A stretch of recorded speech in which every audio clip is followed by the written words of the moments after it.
Hi all, welcome to football arena. ഞായറാഴ്ച പുലർച്ചെയാണ് Brazil ഈ വേൾഡ് കപ്പിലെ ആദ്യ മത്സരം കളിക്കുക. എതിരാളികൾ മൊറോക്കോയാണ്. ഈ മത്സരത്തിന്റെ സ്റ്റാർട്ടിംഗ് 11-ൽ റാഫീഞ്ഞ ഉണ്ടാകും എന്നുള്ളത് ഉറപ്പിക്കപ്പെട്ട ഒരു കാര്യമാണ്. പക്ഷെ റാഫീഞ്ഞയുടെ ഒരു കണക്ക് ഇപ്പോൾ ബ്രസീലിയൻ ആരാധകരെ ആശങ്കപ്പെടുത്തുന്നുണ്ട്.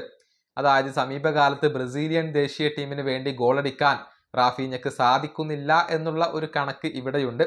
പ്രത്യേകിച്ച് കാർലോ ആഞ്ചലോട്ടിക്ക് കീഴിൽ അദ്ദേഹം ഗോളടിച്ചിട്ടില്ല. ഏതായാലും അത് നമുക്കൊന്ന് പരിശോധിക്കാം. അതായത് 2025 മാർച്ച് 20 ശേഷം ബ്രസീലിയൻ ദേശീയ ടീമിന് വേണ്ടി ഒരൊറ്റ ഗോൾ പോലും റാഫീഞ്ഞ നേടിയിട്ടില്ല. അന്ന് മാരക്കാന സ്റ്റേഡിയത്തിൽ വെച്ചുകൊണ്ട് 1-2 ഗോളുകൾക്ക് ബ്രസീൽ കൊളംബിയയെ പരാജയപ്പെടുത്തിയിരുന്നു. അന്നാണ് ബ്രസീലിന് വേണ്ടി താരം അവസാനമായിക്കൊണ്ട് ഗോൾ നേടിയത്. വിനീഷ്യസ് ജൂനിയർ റാഫീഞ്ഞ സഖ്യം അവസാനമായി ഒരുമിച്ച് ഗോൾ നേടിയതും അന്നാണ്. പിന്നീട് അർജന്റീനയോട് 1-4 ഗോളുകളുടെ ഒരു വലിയ തോൽവി ബ്രസീലിന് ഏറ്റുവാങ്ങേണ്ടി വന്നു. ആഞ്ചലോട്ടിക്ക് കീഴിൽ 6 മത്സരങ്ങളാണ് റാഫീഞ്ഞ കളിച്ചത്. അതിൽ നിന്ന് ഒരു ഗോൾ പോലും നേടാൻ അദ്ദേഹത്തിന് കഴിഞ്ഞിട്ടില്ല. 2 അസിസ്റ്റുകൾ മാത്രമാണ് അദ്ദേഹം സ്വന്തമാക്കിയിട്ടുള്ളത്.